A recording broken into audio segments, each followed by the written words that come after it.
I'm here with Christian.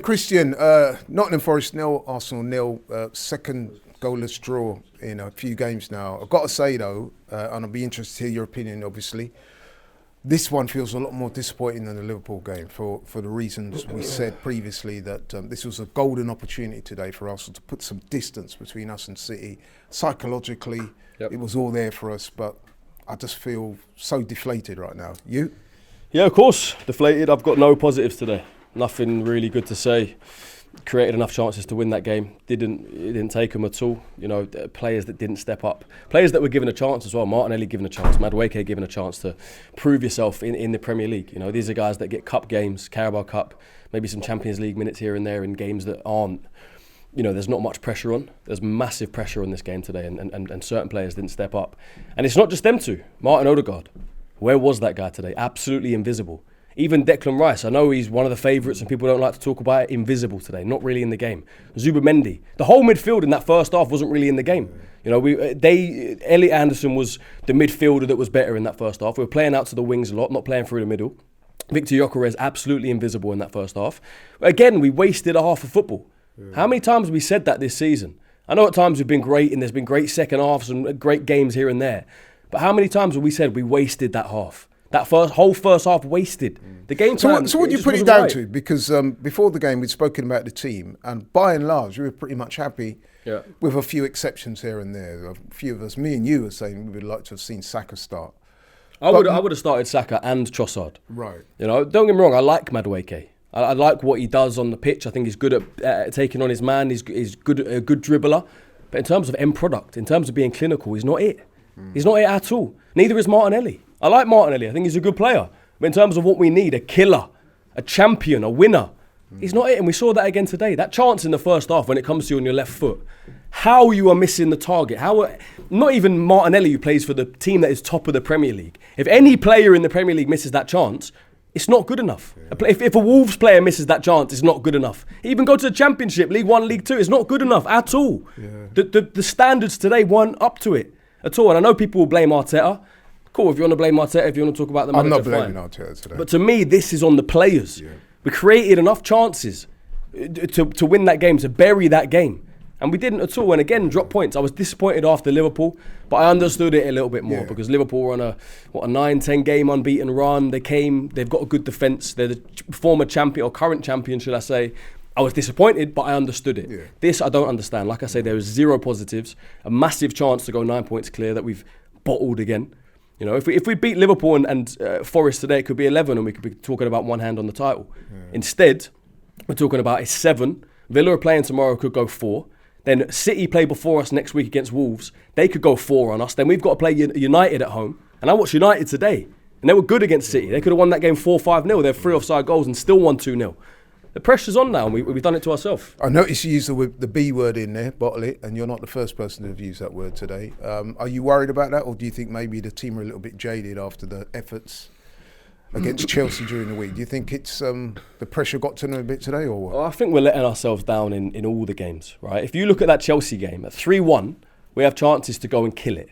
Yeah, chance for Mourinho to go 4-1. All right, Sanchez makes a good save. Gabriel header to go 4-1, missed the target. Then it goes 3-2. Then we're under it. Then we're nervous. Then we're defending. Then we've got to put in more energy, exert more energy to hold on to the 3-2. Then we go into this game off the back of that. If we go 4-1 up in that game, you take a few players off, nice, calm win.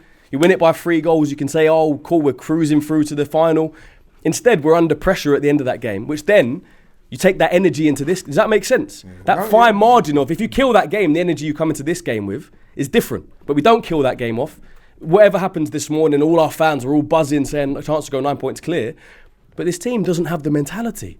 I'm seeing that today. I believe in this team. I think we'll win the league. But when I see that, right, that's why I asked the question on the start. I don't know if you remember, I think it was the Starting 11 show.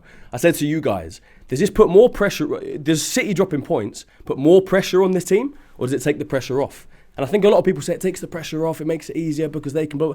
I think it puts the pressure on. I think when this team has a chance to actually do something, to actually put the daylight between us and Manchester City, whoever it is, we just can't seem to do it. We seem to choke. You know what they call that? You know what they call that? Finishing line syndrome. Oh, clincher's disease. You see the finishing line there and they tie up in the home straight. And I hope that's not going to happen.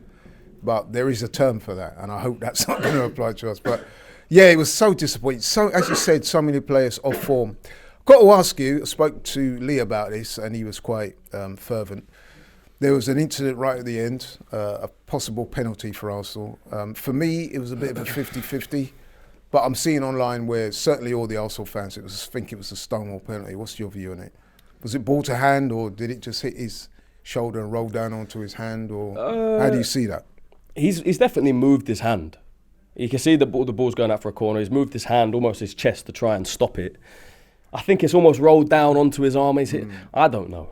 I think it is a 50-50. I'm not going to be biased and come out and say Stonewall. I can see why someone would say Stonewall because of the way he's moved his arm, but I can also see why someone that's not biased would say it's not a penalty. So, look, I don't want us to be having to get these decisions to win the games. I know sometimes it can come down to those fine margins, but we should be putting Nottingham Forest, who are 17th, away before the 85th minute and having to rely on Michael Oliver, who you can never rely on, especially as an Arsenal fan, to try and give us a penalty to win that game. So whether it was or not, I think it is one that is going to split people's opinions. I don't think you're going to get, if you were to put a poll out, I don't think it's going to be 90% or 95%. It's going to be a 50-50 or a 60-40. So I don't know. But like I said, I don't want us to have to rely on a late penalty to win a game against Nottingham Forest. And yeah, finished 0-0, and it's huge drop points. Like I say, 0 positives for me today. I think maybe Saka, when he came on, was a bright spark looking to do something. I wanted him to start. I like Madueke, but he's not clinical. He doesn't give you what Saka gives you in front of goal and from set pieces. And yeah, look, people call us set piece FC. We didn't score from one today and we didn't win the game. So maybe that narrative is correct. Just one final question. So we spoke about it on the watch along. We're saying that in the transfer window, which is obviously currently open, if you think about it, the one area where we could probably strengthen is in attack, because we're not scoring the amount of goals we should be scoring. That was evident today.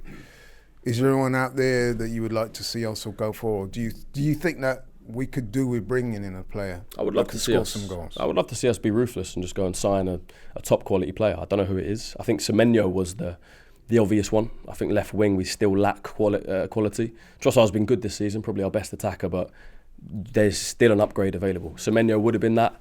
We let him go to City. Whether we were ever in the conversation or whether he's wanted to go to City, I don't know. But yeah, I've said it. I would love us to go and do something. Whether it's a midfielder for backup or whatever it is, I don't know. But I would love us just to be ruthless and just to say, we want this league. We're going to nail it down. We're going to bring in more quality on top of the quality we already have. I know we won't. You just go back to last January. You know, we had a chance to actually do something in the Champions League. We went and signed 0 players. You know, time and time again, when this team's been struggling, we've needed something. We haven't done it. So now that we're actually doing well, they got no chance of doing anything. If they did, I would be shocked.